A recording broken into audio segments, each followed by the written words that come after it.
नर्मदे हर। गुजरात का आखिरी क्षेत्र और एमपी का एंट्री।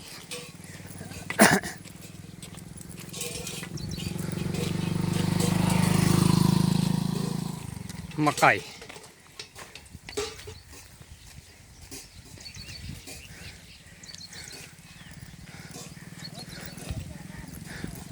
यहाँ मकाई की खेती बहुत होती है। देखिए चारों ओर मकाई मकाई, बहुत मकाई। मौज आवे malo ઊંધા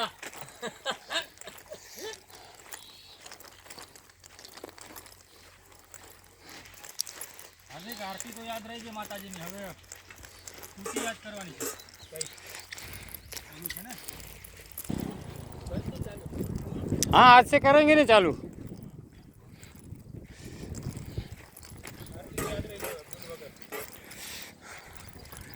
તમે ગયા ને, તમે જેમ છૂટા રહ્યા ને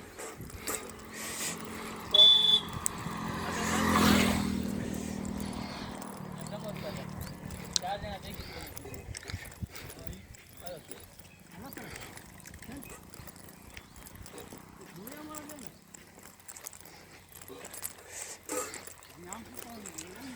नर्मदा परिक्रमा,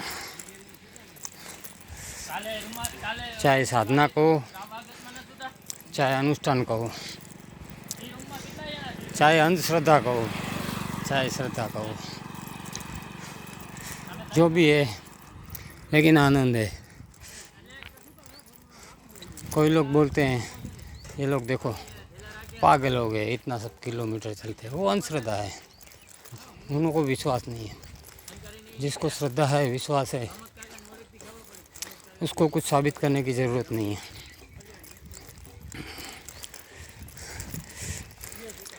बाकी तो मैं पहले भी बता चुका हूँ, जिसको परमात्मा पे विश्वास नहीं है उसको एक बार तो ज़रूर करनी चाहिए परिक्रमा,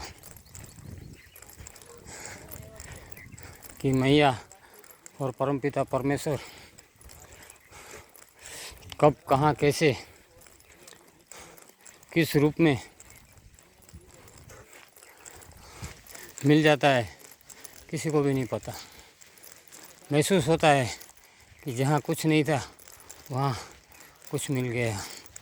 नर्मदा परिक्रमा की एक बात करें कि आप जो भी रास्ते पे जा रहे हो, अकेला पड़ गए, रास्ता भूल गए, आगे कोई रास्ता नहीं दिख रहा है, ना कोई आगे पीछे कोई दिख रहा है, आप सच्चे मन से 3 बार मैया को पुकारो, नर्मदे हर, नर्मदे हर, नर्मदे हर। मैया कोई ना कोई रूप में आपको सामने आ जाती है और आपको रास्ता दिखा के निकल जाती है, कौन सा भी रूप हो। ऐसे तो बहुत सारे मैया के चमत्कार हैं, लेकिन श्रद्धा और विश्वास का कोई पुरावा नहीं होता है।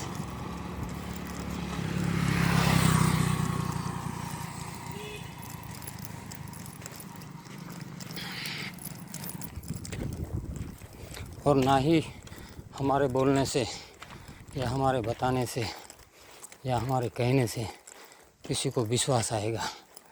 वो तो खुद को ही अनुभव करने के लिए मैया के तट पर आना पड़ेगा और मैया की परिक्रमा करनी पड़ेगी, तो ये महसूस होगा कि मैया की कृपा कितनी अपरंपार है।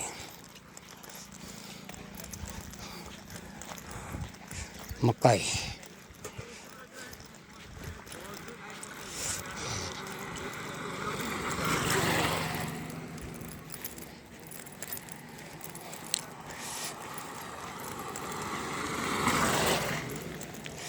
हम जब घर से निकले थे तभी बहुत जन ने हमको पूछा था कि आप कहाँ कहाँ जाओगे, कौन से जंगल से जाओगे, कौन सी झाड़ी से जाओगे, आपका खाने का सोने का सब कैसे होगा। लेकिन जब हम घर से निकलते हैं ना, तब मैया ही पुकारती है कि चलो आ जाओ, आपका परिक्रमा का समय आ गया है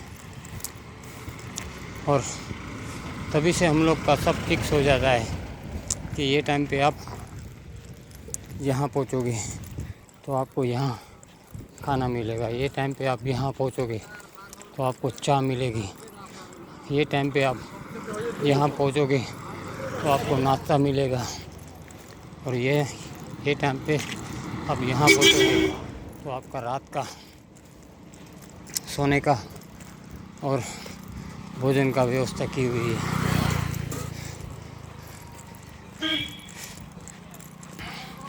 और हमने ये सब महसूस भी किया।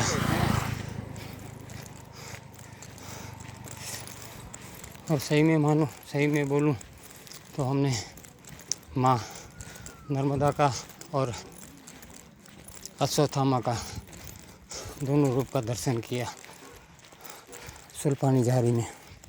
और तो और मैया का वाहन क्रोकोडाइल्स मगर उसका भी दर्शन किया।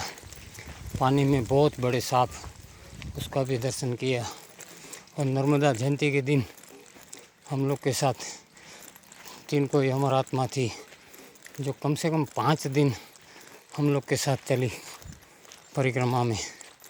फिर हमको छोड़ना पड़ा उसको क्योंकि हमको भी बहुत दिक्कत होती थी। कहीं आश्रम में कहीं मंदिर में हम जा नहीं सकते थे, जहाँ जाए वो हमारे साथ ही साथ। गांव में गए तो 10-12 कुत्ते और भी आ जाते थे उनको परेशान करने के लिए। हम कहाँ उसके पीछे दौड़े फिरते, इसलिए हमने उसको मणि नागेश्वर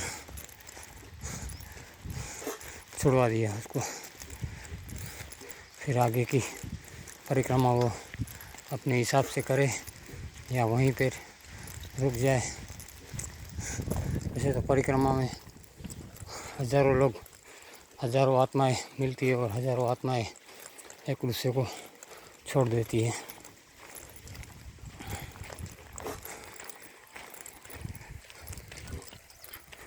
आगे देख सकते हैं कि पैर की सलाखें कैसे एक दूसरे को पैर को छूती है और जैसे रास्ते पर पूरा गेट बना हुआ है।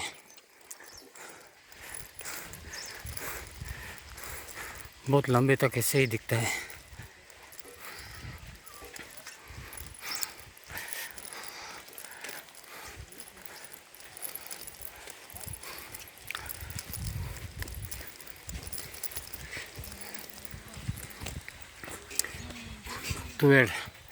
तुअर की दाल यहाँ बोई हुई है। ये तुअर की दाल के खेत है।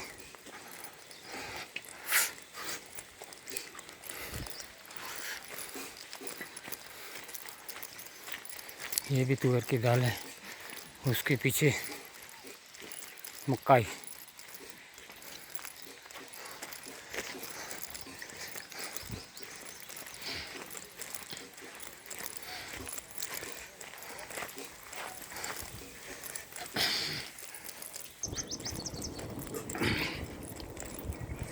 आज हमारा नर्मदा परिक्रमा का 37वां दिन।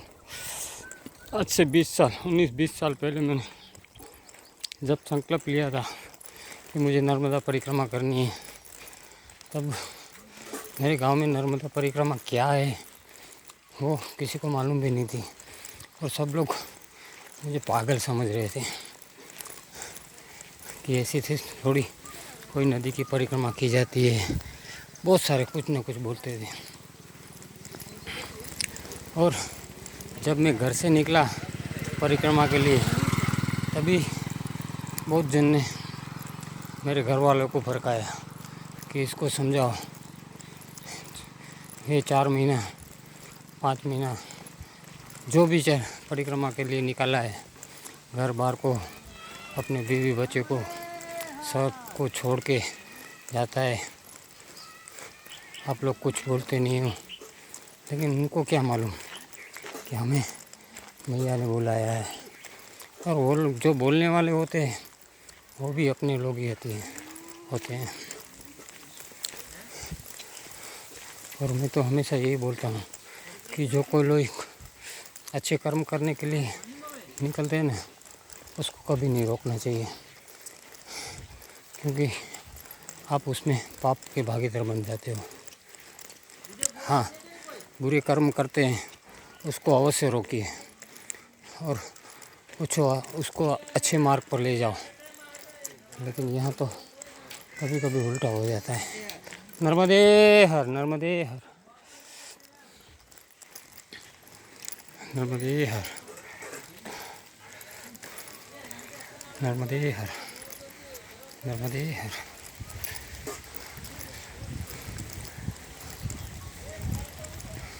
खैर दुनिया क्या सोचती है हमें उनसे कुछ मतलब नहीं है, जिसको जो सोचना हो। हमें हमारा सत्कर्म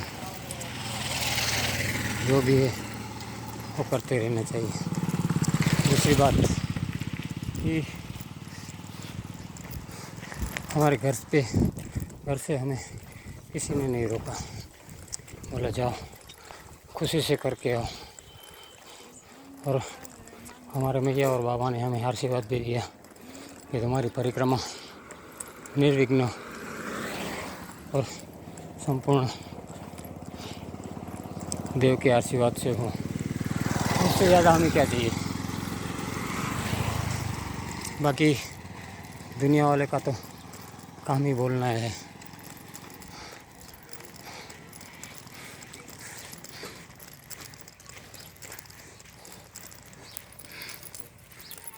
नर्मदे हर, नर्मदे हर, नर्मदे हर।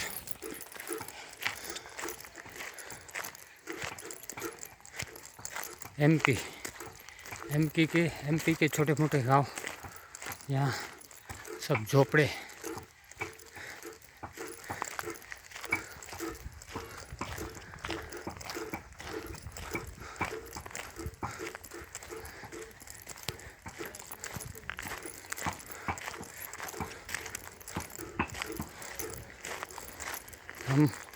हम लोग सब सह्याद्री एमपी में आ चुके हैं। गुजरात की सरहद को पार कर लिया है। अभी अमरकंटक तक एमपी रहेगा हम लोग के साथ, या यूँ कहो हम एमपी में रहेंगे।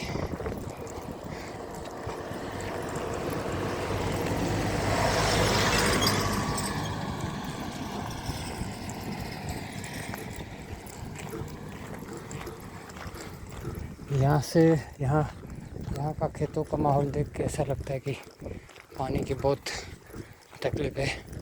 और हमें आगे एक जन ने बताया कि मैया भी यहाँ से करीबन 20 किलोमीटर दूरी पर है, बहुत दूर रह गई है। अब शायद और 1-2 दिन हमें मैया से दूर रहना पड़ेगा, फिर नदी के तट से ही रास्ता मिल जाएगा हमें। अभी तो बहुत दूर हो गई मैया हमसे। हमारे पीछे से सह्याद्री चिल्ला रहे हैं कि चाह चाह, लेकिन ये सब छोटे छोटे बस्ती और गांव में ना तो कहीं चाह की होटल होती है, ना ही कोई आसपास के घर वाले चाह के लिए हमें बोलते हैं। बड़ी सिटी में जाते हैं या कोई बड़े गांव में जाते हैं तो कहीं ना कहीं चाह का कुछ इंतजाम हो जाता है।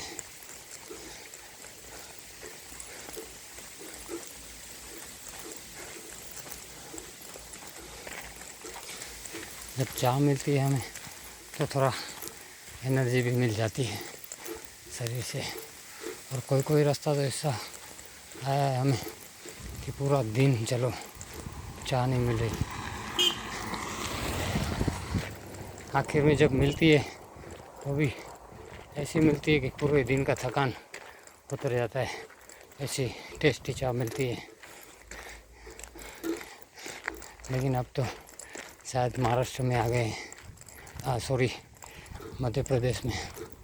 गुजरात में तो हमको दूध वाली चाय मिलती थी, अभी यहाँ शायद दूध वाली चाय नहीं मिली, सब काली। हमारी भाषा में उसको कावा कहते हैं, गुजराती भाषा में कावा बोलते हैं। चलो मैया जैसे पिलाएंगे वैसे मौज से मैया की प्रसादी समझ के ले लेंगे। देखना है अब कहाँ मिलती है। नर्मदे हर, नर्मदे हर, नर्मदे हर, नर्मदे हर, नर्मदे हर। लगता है ये एक छोटा सा गाँव आया है, चाय मिलती है या नहीं। नर्मदे हर, नर्मदे हर, नर्मदे हर।